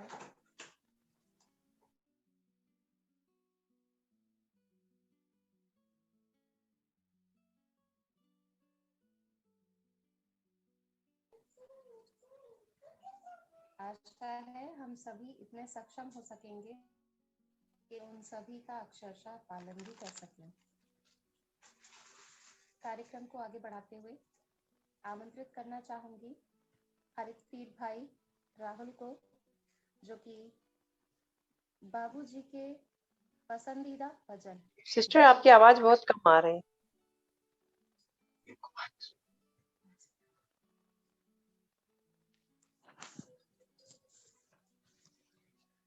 बहुत बहुत आभार वीर भैया का कि उन्होंने हम सभी का मार्गदर्शन किया और उनकी यह विशेषता है कि जटिल से जटिल विषय को भी सरल शब्दों में इतनी आसानी से हम तक ग्राह्य बनाकर पहुंचा देते हैं कि हमें वो कहीं और प्राप्त हो ही नहीं सकता। ये हमारा सौभाग्य है। इसके लिए हृदय तल से पुनः आभार आपका।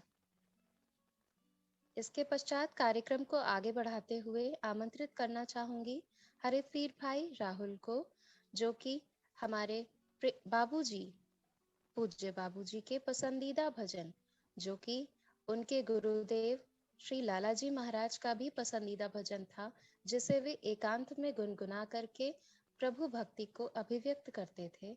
आइए हम उसी सुंदर गीत को, उसी भजन को आइए हम हरितवीर भाई राहुल से सुनते हैं। स्वागत है। धन्यवाद सिस्टर।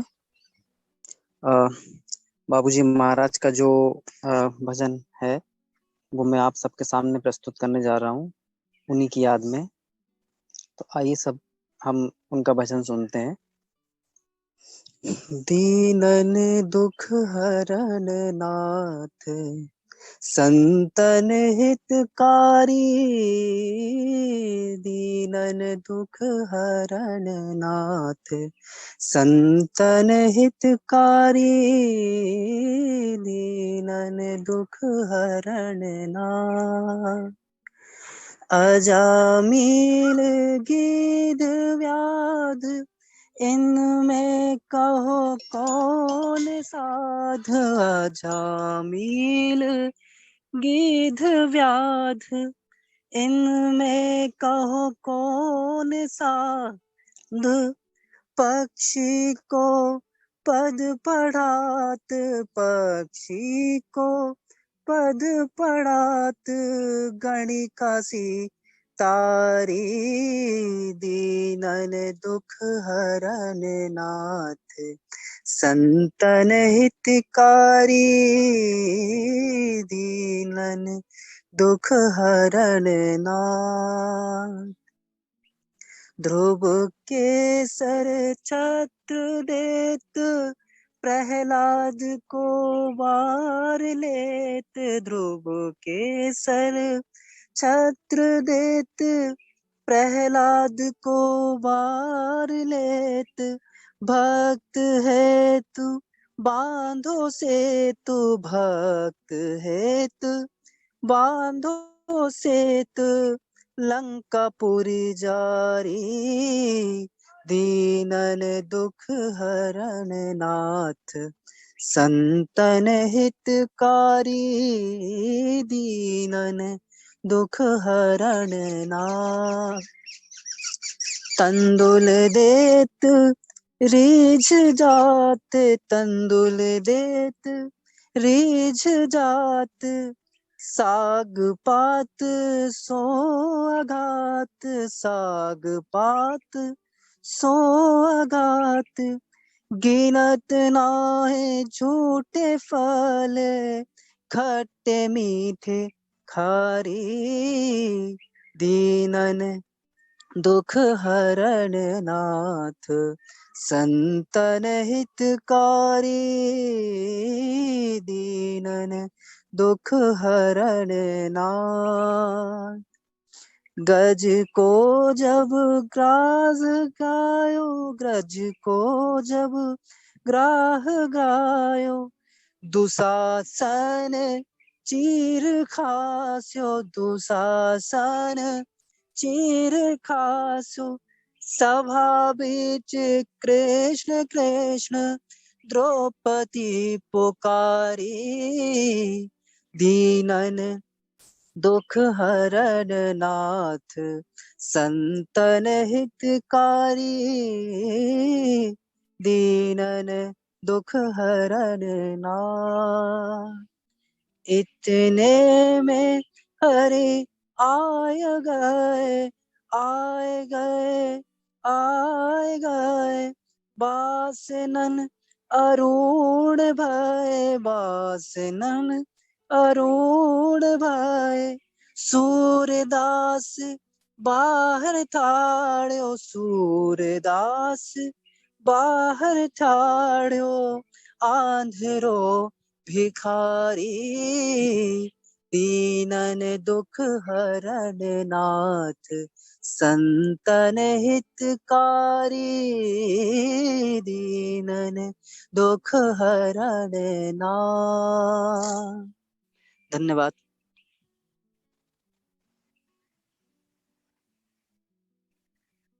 बहुत बहुत धन्यवाद भैया, बहुत ही सुंदर तरीके से आपने यह भजन प्रस्तुत किया। अब अगले भजन प्रस्तुति के लिए मैं आमंत्रित करना चाहूंगी हरितवीर बहन अंजलि को। धन्यवाद। यहाँ उपस्थित सभी भाई बहन को प्रकृति प्रणाम। यह भजन बाबूजी महाराज को समर्पित है, जो मुझे बहुत पसंद है। महापुरुष जन्म लेंगे, सुनाना जहां होगा, बाबूजी तेरे जैसा दुनिया में कहाँ होगा।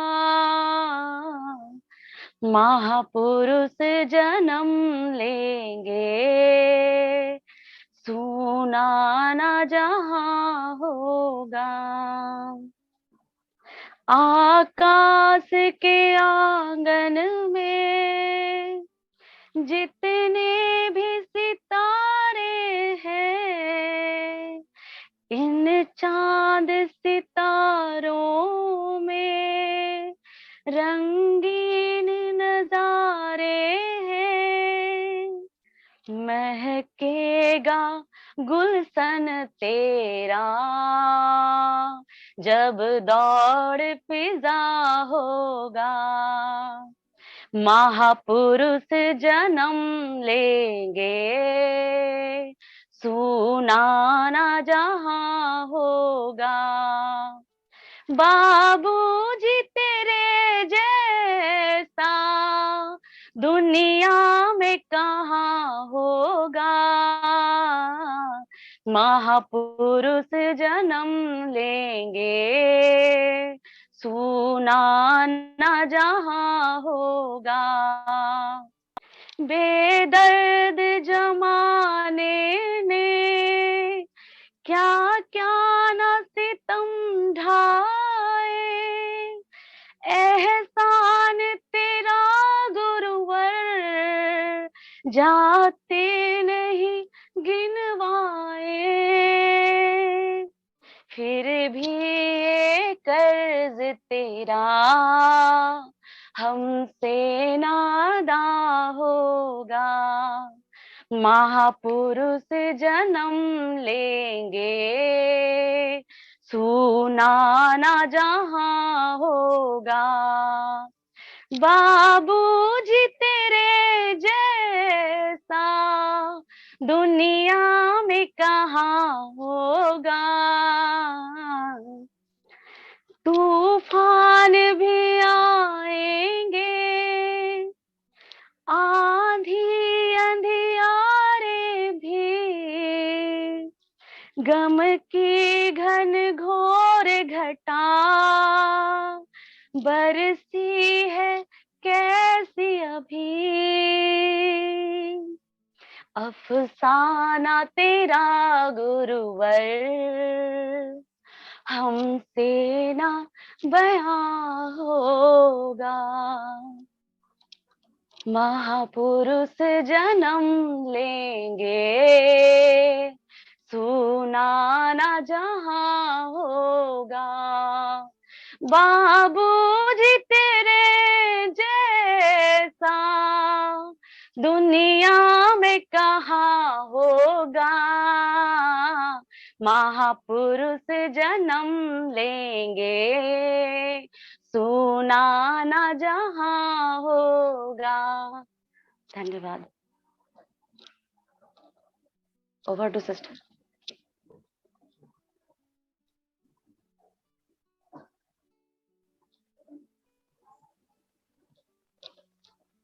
अत्यंत ही हृदय स्पर्शी प्रस्तुति। बहुत बहुत धन्यवाद बहन अंजलि। इसी क्रम को आगे बढ़ाते हुए मैं आमंत्रित सिस्टर आपका आवाज नहीं आ रहा है।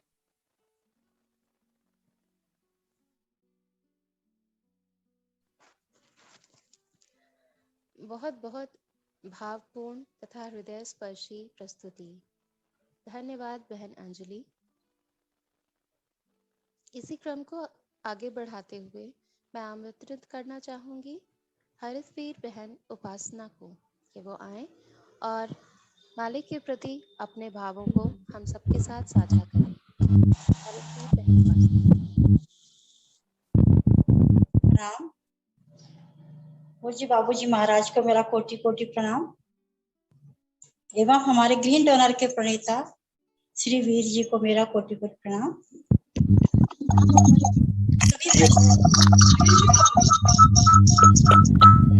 उपासना हरितवीर का प्रणाम। 25 ग्राम माल 50 रुपए में और 10 ग्राम माल 20 रुपए।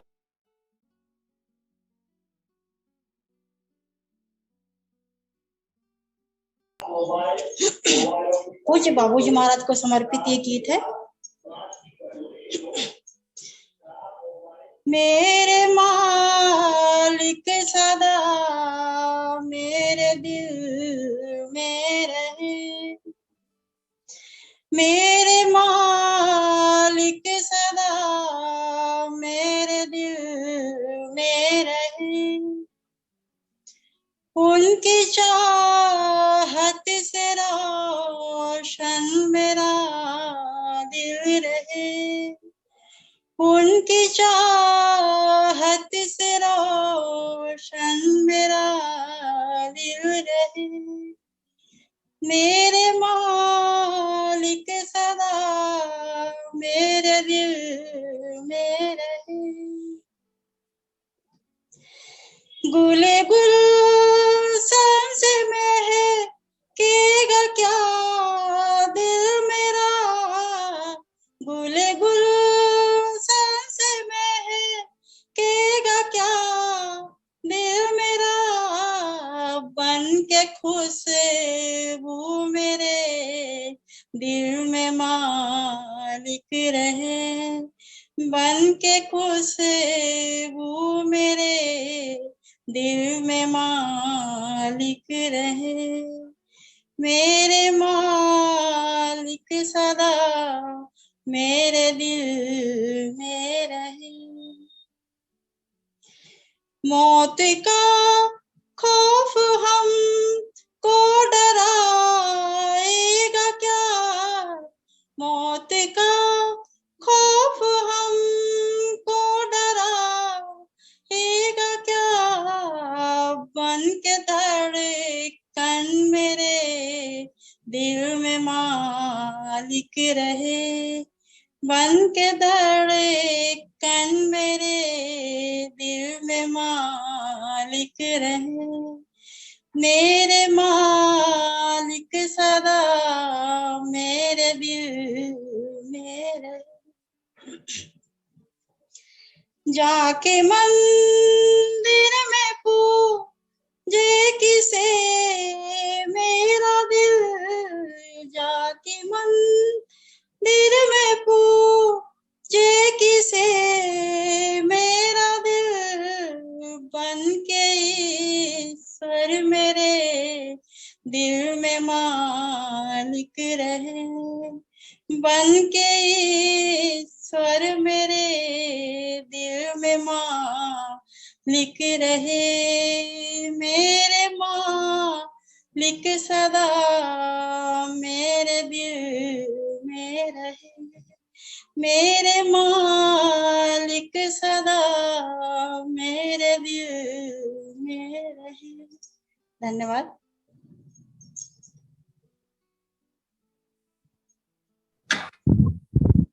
सिस्टर, बहुत ही आनंदमय भजन आपने हम सभी को सुनाया। मेरे मालिक सदा मेरे दिल में रहे, यही हमारी सदैव उनसे प्रार्थना है, सदैव हमारे मालिक हम सभी के हृदय।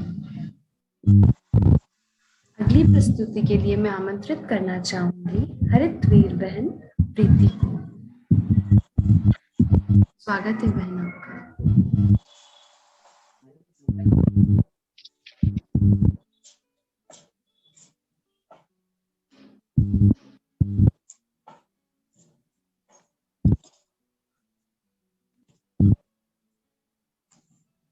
नमस्कार।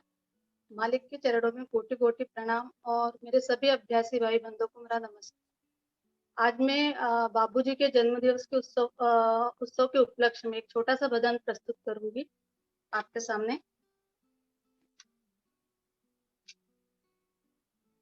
साधो ऐसा ही गुरु भावे, साधो ऐसा ही गुरु भावे,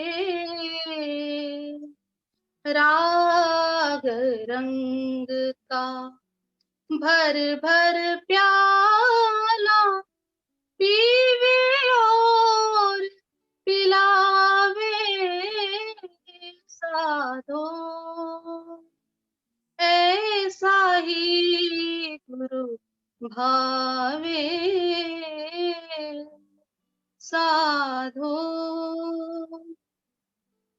नाद छिपा तन में लय मन में, कोई पता ना पावे, चांद सूरज सा लोचन गुरु का,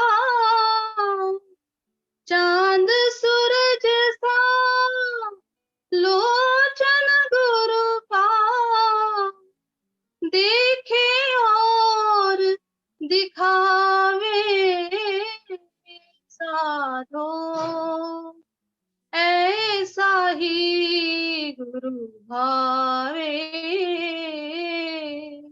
साधो परमहंस गुरु अंश रूप जब हृदय बीच विराजे, परमहंस गुरु अंश रूप जब हृदय बीच विराजे, सात सुरों की वाणी मेरी ओम, सात सुरों की वाणी मेरी ओंकार धुन गावे, साधो ऐसा ही गुरु भावे, साधो राग रंग का भर भर प्याला पीवे और पिलावे, साधो ऐसा ही गुरु भावे, साधो। धन्यवाद।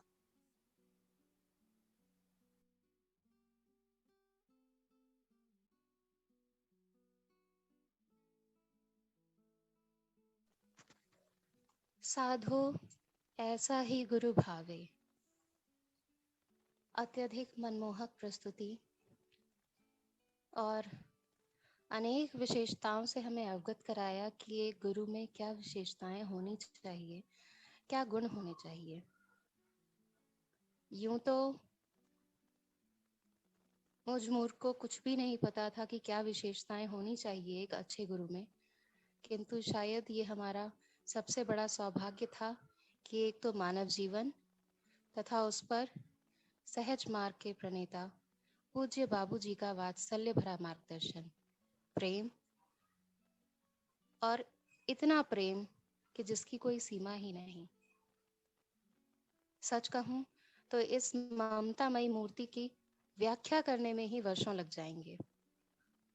मेरे सद्गुरुदेव के अंदर कितने गुण हैं, कितनी विशेषताएं हैं, कभी बताने का सोचा ही नहीं था, लेकिन अब यदि विचार करूं तो ये भी असंभव सा ही है। चलिए अधिक विलंब न करते हुए अपनी अगली प्रस्तुति की ओर रुख करते हैं और आमंत्रित करना चाहूंगी बहन गरिमा को। हरितवीर बहन गरिमा, आपका स्वागत है।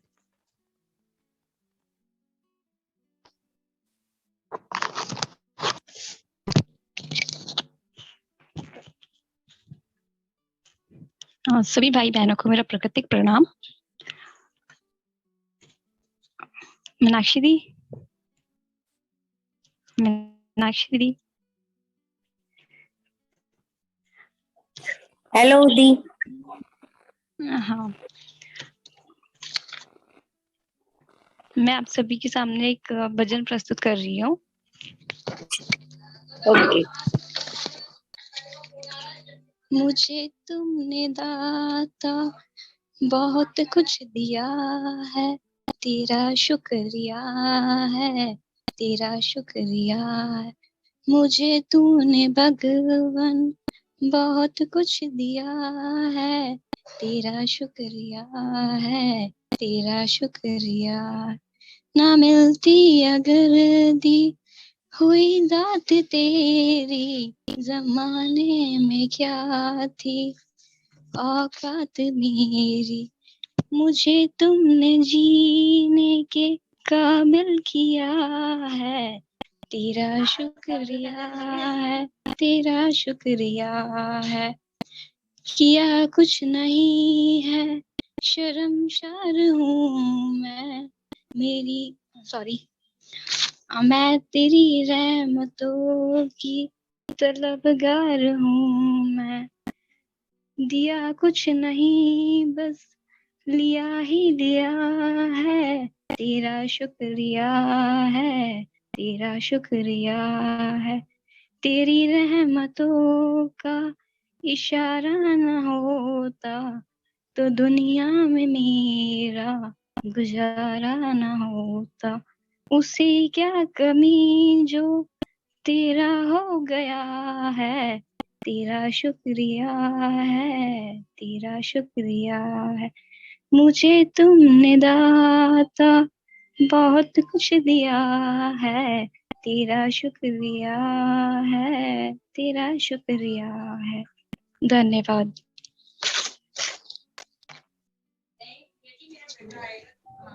बहुत बहुत धन्यवाद बहन, बहुत ही अच्छा भजन आपने हमें सुनाया। मुझे तूने दाता बहुत कुछ दिया है, तेरा शुक्रिया है, तेरा शुक्रिया है। ये चीज हमें बहुत अच्छे से याद रखनी चाहिए, क्योंकि कई बार ऐसा होता है हम जो हमें प्रिय मालिक ने दिया है उसके लिए कृतज्ञ होने की बजाय उनसे कंप्लेन करने लग जाते हैं। तो जब सिचुएशन आए तो हमें ये लाइन याद करनी है और हमें हर चीज के लिए उनको कृतज्ञता ही देनी है, कभी भी कोई कंप्लेन नहीं करनी है। मैं शपथ के लिए मैं इनवाइट करना चाहूंगी हरितवीर बहन Kundan. Over to you sister.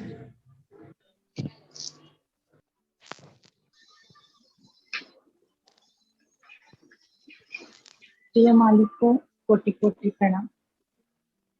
Prem donor की प्रणेता आदरणीय दीनदयाल तथा आप सभी हरितवीर भाई बहनों को सरस्वती प्रणाम।